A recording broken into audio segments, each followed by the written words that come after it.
రేవంత్ రెడ్డి గారిలో నాకు మంచి లక్షణం ఏంటంటే మిగతా వెళ్ళడంలో కూడా మనసులో అంతా చెప్పేస్తాడు. బోళా మనిషి. ఇది చెప్పింది వాస్తవమే. పార్టీలకు అతీతంగా మీరు ఏ పార్టీనైనా మీరు కూర్చోండి, ఎమ్మెల్యేలు కానీ, ఎంపీలు కానీ, మంత్రులు కానీ, ముఖ్యమంత్రులు కానీ, పార్టీలు మర్చిపోండి. ప్రైవేట్ కానీ పబ్లిక్ అందరూ చెప్పలేకపోవచ్చు, కానీ అందరి మనసుల్లో ఏ వేదన ఉన్నది. అరే ఇంత డబ్బులు వసూలు చేస్తున్నాం, పన్నుల డబ్బులు, ఈ ప్రజలకి ఇన్ని మాటలు చెప్పి ఓట్లు తీసుకుంటున్నాము, ఇన్ని హామీలు ఇస్తున్నాము, మరి ఈ ప్రజల జీవితాన్ని బాగు చేయడం కోసం పని కావాలని చెప్పంటే ప్రతిదానికి అడ్డంకులు వస్తున్నాయి అన్న భావన అది లేనటువంటి మంత్రి కానీ, ఎమ్మెల్యే కానీ, ఎంపీ కానీ భారతదేశంలో లేరు. అయినా కూడా వ్యవస్థ నడుస్తుందంటే కొంతమంది సామర్థ్యం వల్ల, చిత్తశుద్ధి వల్ల, దేశభక్తి వల్ల నడుస్తుంది. కానీ కొంతమంది ఎంత భారం మోస్తారు, ఎన్ని పనులు చేయగలుగుతారు? కాబట్టి ఖచ్చితంగా అధికార యంత్రాంగం ముఖ్యంగా ఎంత పై స్థాయిలో ఉంటే అంత బాధ్యత మీ మీద ఎక్కువ. నాయకత్వాన్ని ఇచ్చే బాధ్యత మీద, ప్రమాణాలను నెలకొల్పే బాధ్యత మీద, మిగతా వాళ్ళని జవాబుదారీగా చేయాల్సిన బాధ్యత మీద. అందులో మన దేశంలో అధికార యంత్రాంగానికి ఉన్నంత గౌరవం, ఇంత రక్షణ ప్రపంచంలో ఎక్కడా లేదు. రాజ్యాంగంలోనే పెట్టాం. ఒకసారి ఉద్యోగం వచ్చాక జీవితం పొడుగుతా మీకు మీరేం పని చేయకపోయినా కూడా ప్రమోషన్లు గ్యారంటీ, టైం బౌండ్గా పదోన్నతులు గ్యారంటీ, పదవులు గ్యారంటీ. అలాగే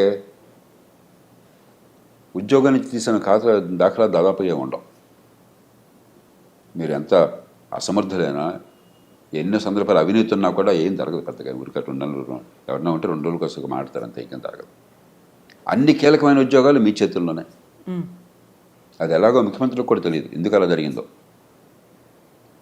కార్డర్ రూల్స్ అని పెట్టేసి, కార్డర్డ్ పోస్ట్ అని పెట్టేసి రకరకాల రూపాలతో ప్రభుత్వాలకు కూడా అర్థం కాని రీతిలో కీలకమైన పదవులన్నీ మీకే.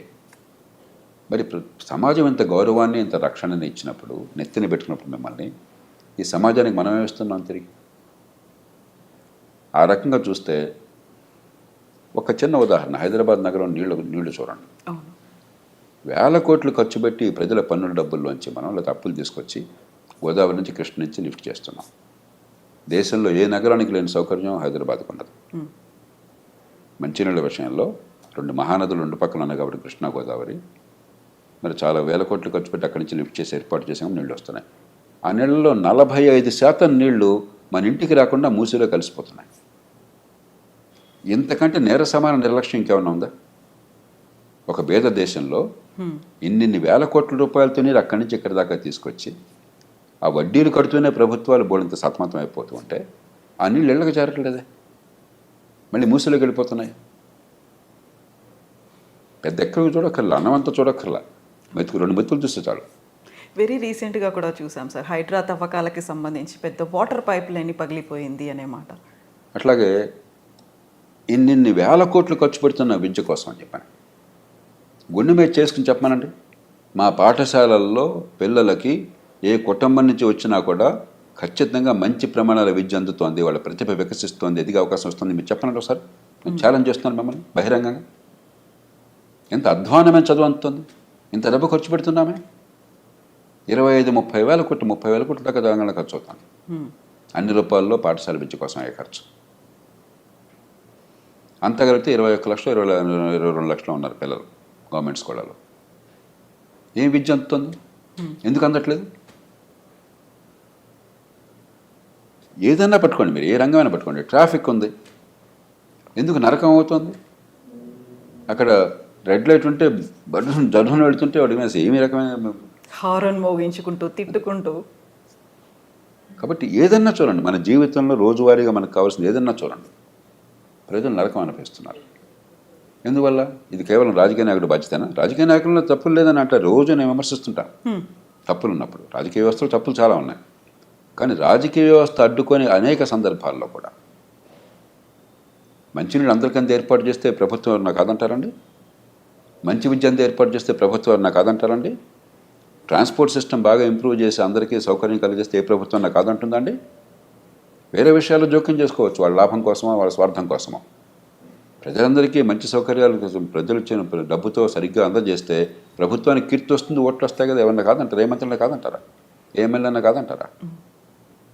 కాబట్టి ప్రతిదానికి రాజకీయం వంక పెట్టి మధ్యతరగతి వర్గాలు రాజకీయంలో వాళ్ళని తిడతారు కాబట్టి భారవంతం వాళ్ళ మీద వేసి నపం పెట్టేసి మనం కూర్చుంటే అది ధర్మం కాదు.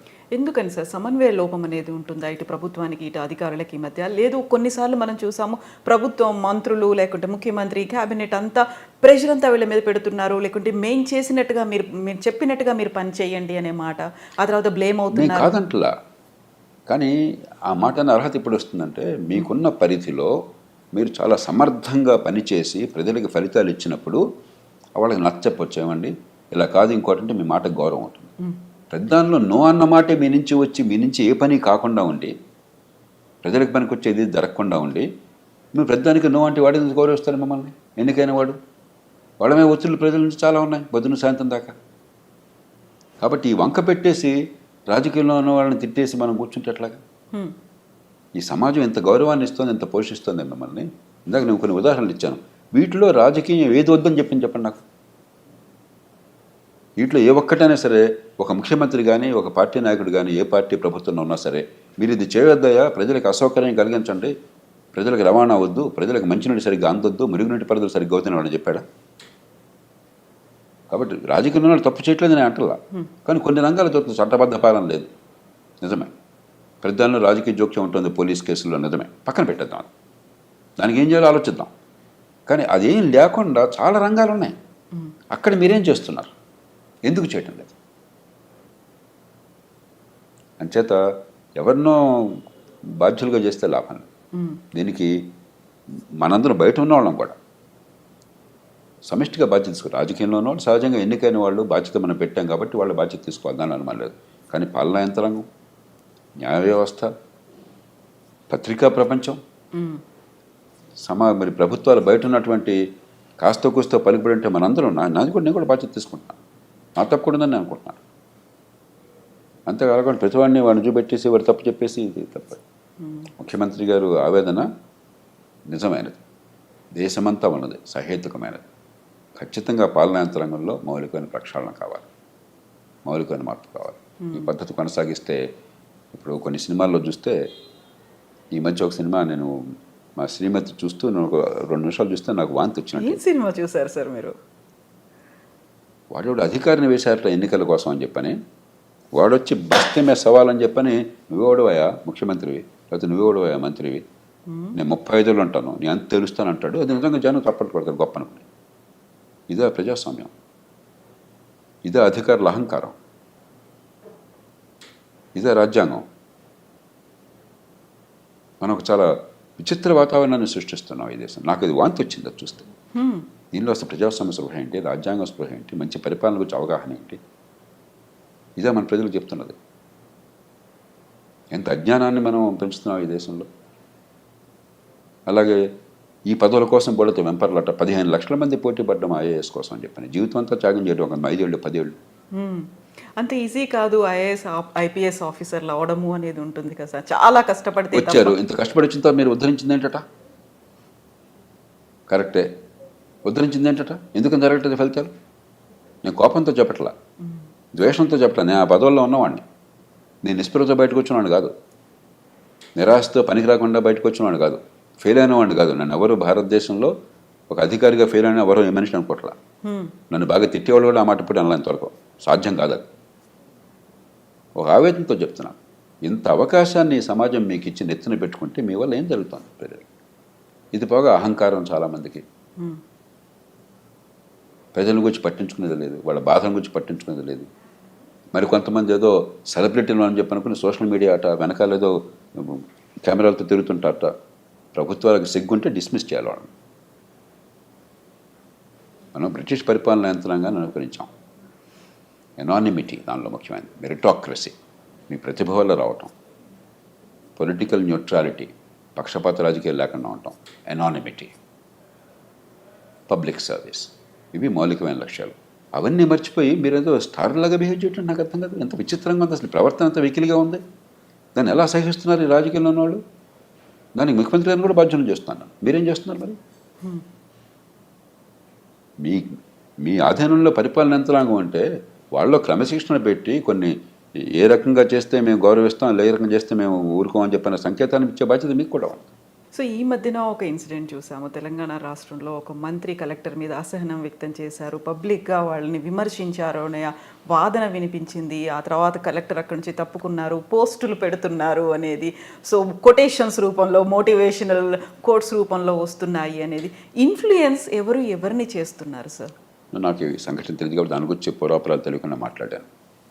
మనకేమిటంటే 2 విషయాలు మనకు చాలా స్పష్టత ఉండాలి. ప్రజాస్వామ్య సమాజంలో తుది బాధ్యత వహించేది ఎన్నికైన ప్రభుత్వము, ఎన్నికైన ప్రతినిధులు. కాబట్టి తుది నిర్ణయం తీసుకునే అధికారం రాజ్యాంగం పరిధి లోపల ఎన్నికైన ప్రభుత్వానికి. మనం ఏంటనుకుంటున్నామంటే అధికార యంత్రాంగానికే పాత్ర ఉంటుంది, వీళ్ళంతా ఊరికే వచ్చారు, వీళ్ళు వస్తారు రేపు పోతారు, 35 ఏళ్ళు మేము ఉంటాం, వాడు వచ్చి రేపు ఓడిపోతాడు. చాలా సినిమాలో డైలాగ్ కూడా, నేను ఐఏఎస్ పరీక్షకి వచ్చాను, కావాలంటే పొద్దున్న ఎమ్మెల్యే ఎంపీ మంత్రిని కాగా నువ్వు అవుతావా, ఇది గొప్ప విషయం లాగా. అంటే ఇక్కడ ప్రజాప్రతినిధులకు పెద్దగా చదువు ఉండట్లేదు, క్వాలిఫికేషన్ ముందు అనేది ఈ లేదు. ఆలోచనే మూర్ఖమైనది, అప్రజాస్వామికమైనది, అవాస్తవమైనది. ఒకరోజు పరీక్ష రాసిన మాత్రం చేత గొప్పవాడు కాలేడు ఎవడొకడు. ఆ రోజు నువ్వు చదువుకున్నవి వచ్చి ఉండొచ్చు, నువ్వు బాగా బట్టి ఉండొచ్చు, లేకపోతే ఎగ్జామినర్ ఆ రోజు సంతోషంగా ఉండొచ్చు, అదృష్టం కలిసి రావచ్చు ఉండొచ్చు. అంత మాత్రం చేత గొప్పవాడిని అనుకుంటే అది ప్రజాస్వామ్యం ఎట్లా అవుతుంది? ప్రజలు తమ సమ్మతితో అధికారాన్ని కట్టబెడితే ప్రజాస్వామ్యం. ప్రజలు పాలించేది ప్రజాస్వామ్యం. ప్రజలు పాలించేది వాళ్ళు ఎన్నుకున్న ప్రతినిధుల ముందు ఆ గౌరవం ఉండాలి. తప్పు చేస్తే ప్రతిఘటిద్దాం, కానీ ప్రజాస్వామ్య వ్యవస్థ పట్ల గౌరవం లేకపోతే, రాజ్యాంగ విలువల పట్ల గౌరవం లేకపోతే, ఎన్నికైన ప్రతినిధులను అగౌరవపరుస్తుంటే అది ప్రజాస్వామ్యం కాదు. ఏ అధికారికి అహంకారం కూడదు. అది మిలిటరీ అధికారి కావచ్చు, సివిల్ అధికారి కావచ్చు, న్యాయమూర్తి కావచ్చు. ఎన్నికైన ప్రతినిధుల్ని చవకగా చూడండి, వాళ్ళు తిట్టుకుంటారు. అదే పనిగా జనం కూడా తిడతారు. ఎందుకంటే ఓటు వేసేది తీసి తిరస్కరించేది వాళ్ళనే కదా, కాబట్టి జనం తిడతారు. అది ప్రజాస్వామ్యంలో సహజం. కాబట్టి వాళ్ళకి కొంచెం రాజకీయంలో ఉన్న వాళ్ళు కొంచెం వంగం ఉంటారు. దాన్ని అలుసుగా తీసుకుని ప్రజాస్వామ్యాన్ని అవమానిస్తే, ఎన్నికైన వాళ్ళు చాలా చులకనగా చూస్తే గడ్డిపోచలాగా, అది ప్రజాస్వామ్యం కాదు. అది ప్రజలకు అర్థం కావాలి. ఏ ప్రజాస్వామ్యంలో స్వేచ్ఛను అనిపిస్తున్నా ప్రజాస్వామ్యానికి మూలం అర్థం కావాలి. రెండోది, సరైనటువంటి సూచనలు, సలహాలు మీ అనుభవంతో, మీకున్న పరిజ్ఞానంతో, మీ నైపుణ్యంతో ఇచ్చే బాధ్యత మీది. తీసుకుంటారా సార్ అప్పుడు ప్రభుత్వం? అది సైలెంట్గా చేయాలి, బహిరంగంగా కాదు. నిర్ణయం తీసుకునే తుది అధికారం వారిది. పొరపాటు నిర్ణయం అయినట్టయితే, అది రాజ్యాంగ విరుద్ధం అయితే ప్రాణం వడ్డీ ఎదుర్కోవాలి. మీరు జరగకుండా ఆపాలి. రాజ్యాంగబద్ధమైనంత వరకు, చట్టబద్ధమైనంత వరకు మీకు ఒక జడ్జిమెంట్ ఉంది, ఇది మంచిదని. కాదని ఇంకో జడ్జిమెంట్ వారుకుంది, తుది జడ్జిమెంట్ వారిదే. అమెరికా లాంటి దేశాల్లో కూడా ఒక్కసారి ప్రభుత్వ నిర్ణయం తీసుకుంటే అది పబ్లిక్ పాలసీ అనేది కోర్టులకు జోక్యం చేసుకో. పబ్లిక్ పాలసీ చేసే బాధ్యత ఎన్నికైన ప్రభుత్వానికి. మీరు ఇక్కడ కూర్చుని బాగోగుల నుంచి అధికారం మీకు లేదు. విమర్శించవచ్చు ప్రజలు, చట్టసభలో విమర్శించవచ్చు. ప్రజల దగ్గర మళ్ళీ పోయి తప్పు నిర్ణయాలు చేశారు, ప్రజలు అన్యాయం చెప్పచ్చు. లంచం ఉంటే మనం కోర్టులో శిక్ష వేయచ్చు తప్ప, దురుద్దేశం ఉంటే శిక్ష వేయచ్చు తప్ప, వాళ్ళకి అధికార పరిధిలో నిర్ణయాలు చట్టబద్ధంగా తీసుకుంటే దాన్ని కాదనే హక్కు ఎవరికి లేదు, విమర్శించే హక్కు ఉన్నది. సార్, ఇక్కడ ఇంకొక వాదన ఉంటుంది. ప్రభుత్వాలు మారినప్పుడల్లా అక్కడ ప్రభుత్వంలో ఉన్నటువంటి మంత్రులు, మంత్రివర్గం, సీఎం అందరూ పోతారు. ఏదైనా నిర్ణయాలు తీసుకున్నట్టు మాత్రం బాధ్యులు బలయ్యేది అధికారులే అనే మాట సార్. ఒకటి ఖచ్చితంగా పార్టీలు, ప్రభుత్వాలు తప్పన్నది. మనకి 100 మంది అధికారులు ఉంటే నిజంగా పనికొచ్చే వాళ్ళు, ప్రజలకు చేయగలుగుతున్న వాళ్ళు 5-10 మంది ఉంటారు. క్షేత్రస్థాయి వదిలేద్దాం, జిల్లాలో వదిలేద్దాం, బట్ రాష్ట్ర స్థాయి, జాతీయ స్థాయికి వచ్చేసరికి మీకు పనికొచ్చేవాళ్ళు కొద్దిమంది, ఇంతమందిలోనూ.